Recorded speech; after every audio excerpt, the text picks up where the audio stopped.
Bandalarini sinash uchun o'lim va hayotni yaratgan Robbimizga hamd va sanolar bo'lsin.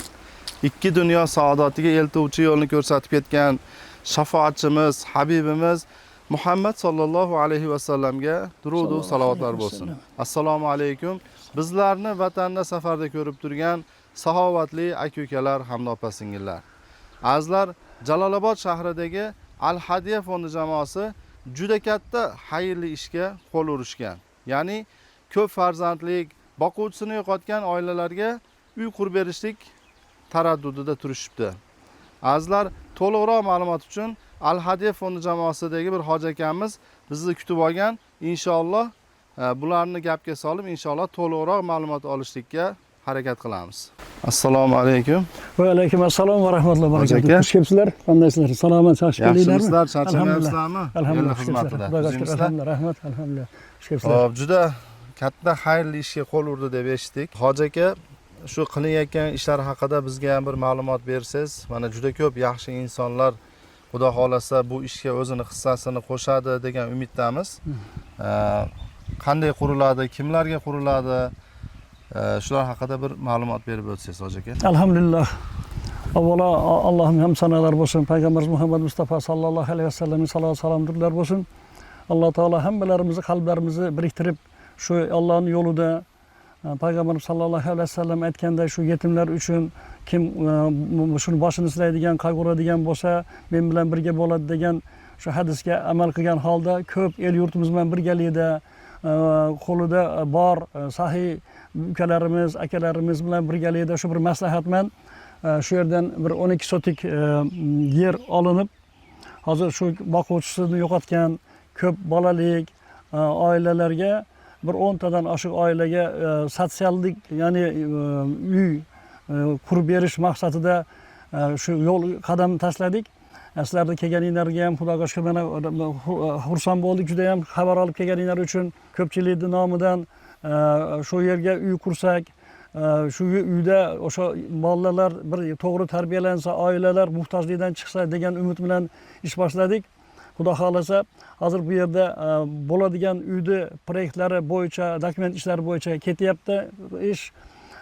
Bu yer shu Suzoqdagi shu Bishkek O'sh yo'lining o'ng tarafida Oktyabr podstansiya degan joyda joylashgan. Buni yo'li mana Qo'mishbosh tarafdan keladigan, kelib bu keyin trassaga chiqib ketadigan joy ekan. Ya'ni qulay joyda, havosi ham yaxshi. Hozir o'sha uyni qurilishi uchun ko'plagan aka-ukalarimiz safardagi, bu yerdagilar hammalari qo'lidan kelgancha o'zini xayr ehsonlarini qilib pullar to'planyapti. Xudo xolasa kelajakda ko'pchilik bo'lib shu yerda bir 10-12 oilaga uy tushib qolsa, 2 qavatlik uy tushadi. Ya'ni bu haligi sotsial uy deganimiz endi hamma muhtojliklar ichida bo'ladi, lekin shu bir kompaktni yashaydigan bir oilalar uchun uy solamiz degan niyatimiz bor, Xudo xolasa. Inshaalloh Alloh taolo o'zi xayrli qilsin. Amin. Biz ham shu bizni ko'rib turgan saxovatli aka-ukalarimizga, opa-singillarimizga inshaalloh bu sadaqa-i joriya bo'ladi, azizlar. Alhamdulillah. Men Allohning rahmatini istagan, Rasululloh sallallohu alayhi va sallam bilan mana shunday qo'shni bo'lishni xohlagan aka-ukalarimizga shu xayrli ishga o'zini hissasini qo'shishga chaqirib qolaman. Bunday tadbirlar, ya'ni bunday ish choralar har doim ham bo'lavermaydi.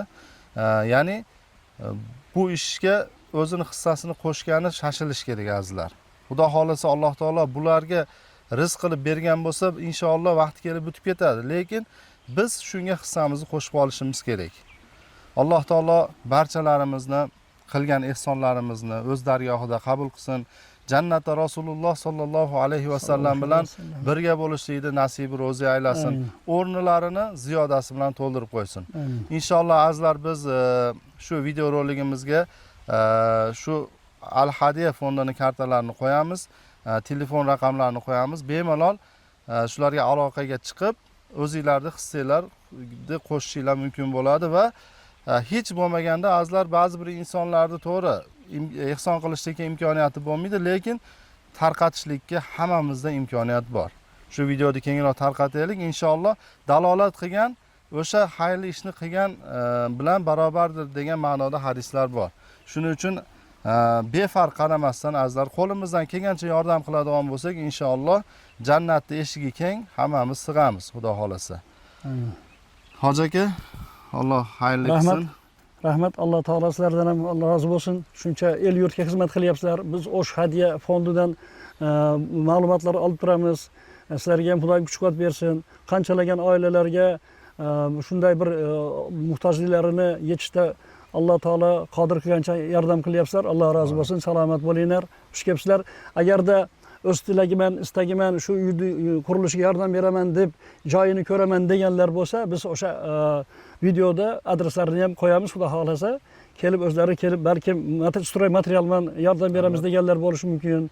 Go'sht, tosh, sement, boshqa puldan tashqari shularga ham Xudo xolasa biz adreslarini berib, yerga olib kelib to'kkanga yordam berganga tayyormiz, Xudo xolasa. Alloh hammamizdan rozi bo'lsin. Amin, amin. Bo'ldi. Azizlar, Alloh taolo barchamizni yaxshilik va taqvo yo'lida birlashtirsin. Shu yerda 10 dan oshiq boquvchisini yo'qotgan, kam ta'minlangan oilalarga uy quriladi inshaalloh. Shuni Alloh taolo qurilishligiga siz bilan bizni sababchi qilsin. Assalomu alaykum va rahmatullohi va barakatuh.